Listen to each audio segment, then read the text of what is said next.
নমস্কার বন্ধুরা, আজকের রেসিপি মাছের ঝোলের রেসিপি। আজকে বানিয়ে দেখাবো আলু দিয়ে রুই মাছের ঝোল। গরমের দুপুরে খাওয়ার জন্য একদম উপযুক্ত রুই মাছের ঝোল, যেটা খুবই সিম্পলভাবে তৈরি করে দেখিয়েছি আর একদম পেঁয়াজ রসুন ছাড়া।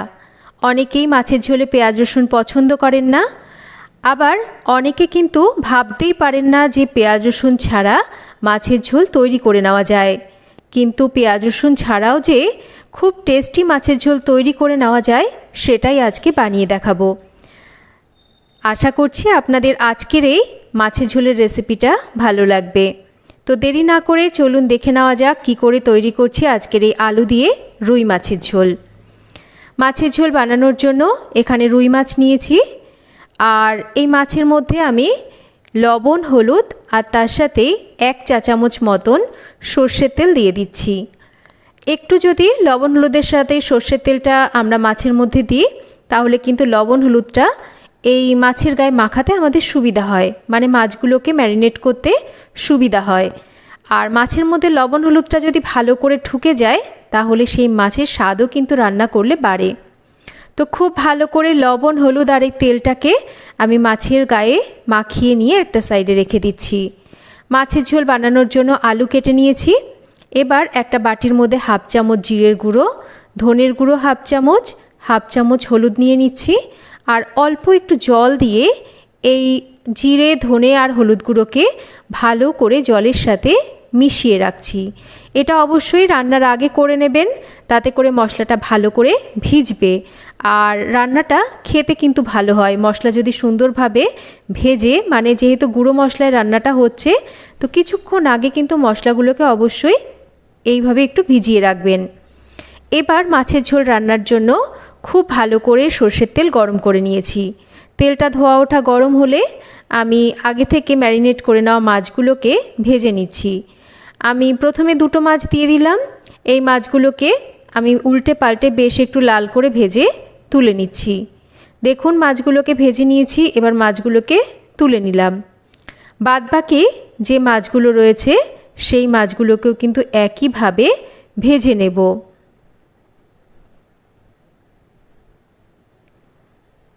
এই মাছেরও একটা পাশ হয়ে গেলে আমি অপর পাশ উল্টে দিচ্ছি আর মাছগুলোকে ভালো করে ভেজে নিচ্ছি। মাছগুলো সুন্দরভাবে ভেজে নেওয়া হয়ে গেছে। এবার মাছগুলোকে তুলে নেব। মাছ ভাজা তেলেই যদি মাছের ঝোলটা রান্না করা হয়, তাহলে কিন্তু মাছের ঝোলের স্বাদ বাড়ে।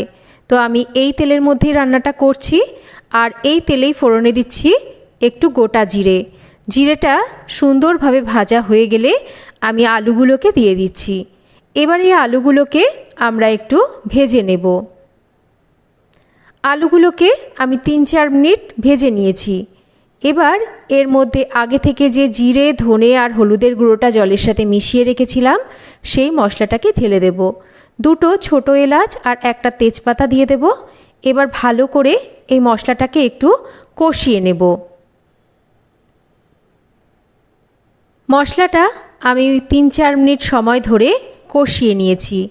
এবার মশলার বাটিটাকে ধুয়ে সামান্য করে একটু জল দিয়ে দেব, কারণ এই গুঁড়ো মশলাগুলোকে যদি আমরা ভালো করে না কষাই, মশলার কাঁচা গন্ধটা থেকে যাবে, তাতে করে মাছের ঝোলটা খেতে ভালো লাগবে না। এবার একটু ঢাকা দিয়ে মশলাটাকে লো ফ্লেমে রেখে কষাতে দেব। মাছের ঝোলের জন্য আমরা আর একটা মশলা তৈরি করব। একটা টমেটো নিয়ে নিচ্ছি, এখানে 1/2 ইঞ্চি পরিমাণ আদা আর 3-4টে কাঁচা লঙ্কা। অল্প জল দিয়ে এবার এটার একটা পেস্ট আমরা তৈরি করে নেব। দেখুন, টমেটো, আদা, কাঁচা লঙ্কা আমরা পেস্ট তৈরি করে নিয়েছি। এদিকে যে গুঁড়ো মশলাটা আমরা ঢাকা দিয়ে কষাতে দিয়েছিলাম, সেটাও কিন্তু সুন্দরভাবে কষানো হয়ে গেছে। এই জিরে, ধনের কাঁচা গন্ধটা কিন্তু চলে গেছে। যে জলটা দিয়েছিলাম, জলটাও কিন্তু বেশ টেনে এসেছে। এবার আদা, কাঁচা লঙ্কা, টমেটোর বাটাটা দিয়ে দিচ্ছি। তার সাথে অল্প একটু ঝাল লঙ্কার গুঁড়ো আর পরিমাণ মতো লবণটাও একসাথে দিয়ে দিচ্ছি। খুব ভালো করে এবার আমরা মশলাটাকে কষিয়ে নেব। যতক্ষণ না মশলার এই যে জলটা পুরোপুরি শুকিয়ে যাচ্ছে আর তেলটা পুরোপুরি ছেড়ে আসছে, ততক্ষণ কিন্তু খুব ভালো করে এইভাবে মশলাটাকে কষিয়ে নিতে হবে। দেখুন মশলার জলটা কিন্তু শুকিয়ে গেছে আর মশলার তেলটা ভেসে উঠেছে। মশলা কষানো হয়ে গেছে। এবার মাছের ঝোলের জন্য দিয়ে দেব পরিমাণ মতন জল। জলটাকে দিয়ে ঝোলটাকে ফুটে ওঠা অবধি অপেক্ষা করব। দেখুন ঝোলটা ফুটে উঠেছে। এবার এর মধ্যে আমি দিয়ে দেব ভেজে নেওয়া মাছগুলো।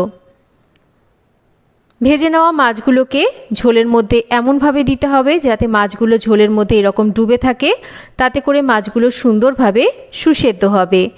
এবার সমস্ত কিছুকে ঝোলের সাথে একটু ভালো করে মিশিয়ে নেওয়ার পর একটা ঢাকা দিয়ে আরও কিছুক্ষণ রান্না করে নিচ্ছি। বেশ কিছুক্ষণ পর আমি ঢাকাটা সরিয়ে নিয়েছি। দেখুন মাছগুলোও সুসেদ্ধ হয়ে গেছে, আলুও সুন্দরভাবে সুসেদ্ধ হয়ে গেছে একই সাথে। মাছের ঝোল কিন্তু আমাদের একদম শেষের মুখে। এবার আমরা নামানোর আগে সামান্য করে একটু গরম মশলা গুঁড়ো এর মধ্যে দিয়ে দেব। গরম মশলাটাকে দিয়ে ভালো করে মাছের ঝোলের সাথে একটু মিশিয়ে নেওয়ার পর আরও মিনিট দুয়েক একটু রান্না করে নিতে হবে। তাহলেই তৈরি হয়ে যাবে এই খুবই সিম্পলভাবে তৈরি আলু দিয়ে রুই মাছের ঝোল।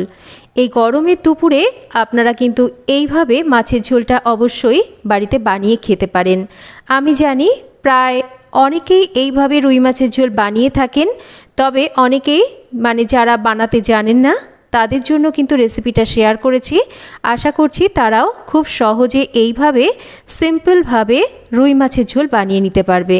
তো কেমন লাগলো আজকের এই খুব সিম্পল সহজ সাধারণ আলু দিয়ে রুই মাছের ঝোলের রেসিপি একটা কমেন্ট করে জানাবেন। রেসিপি ভালো লাগলে একটা লাইক করবেন, রেসিপিটা শেয়ার করবেন। আর যদি চ্যানেল সাবস্ক্রাইব করা না থাকে চ্যানেলটাকে সাবস্ক্রাইব করবেন। সবাই ভালো থাকবেন। আবার ফিরে আসব নতুন কোনো রেসিপি নিয়ে। এতক্ষণ আমার সাথে থাকার জন্য অসংখ্য ধন্যবাদ। সবাই ভালো থাকবেন, সুস্থ থাকবেন।